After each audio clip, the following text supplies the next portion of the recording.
యేసునందు ఉన్న వారికి ఏ శిక్షా విధేయత లేదు, రైటే. కానీ పాపాన్ని మరణాన్ని ఎలా ఎదిరిస్తాం? ఆత్మ నియమము, పరిశుద్ధ దేవుని వాక్యం అంటూ ఉంటుంది, మనము తిననో త్రాగినను ఏది చేసినానో దేని కొరకంట తెలీదా? దేవుని మహిమ. వ్యభిచారపు చూపులు లేకుండా, అసలైన దృశ్యాలకి బానిసలు కాకుండా, ఈ పోర్నోగ్రఫీ, ఈ పాప సంబంధమైన కార్యాలు ట్రాప్స్లో పడకుండా మీ దృష్టి పవిత్రంగా ఉందా?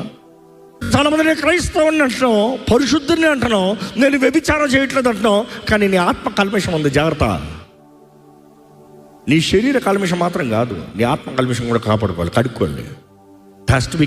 డోంట్ ఫర్గెట్, దేవుని వాక్యం 2 అంచెల ఖడ్గం సపరేట్ చేస్తారట ప్రతిదీ. ఆత్మని, మనసుని, ఎముకల్ని, మాంసాన్ని అన్నిటిని సపరేట్, 3 సపరేట్ చేస్తారట.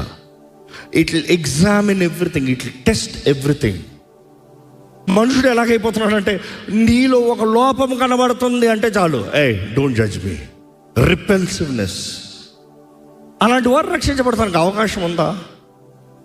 అసాధ్యం.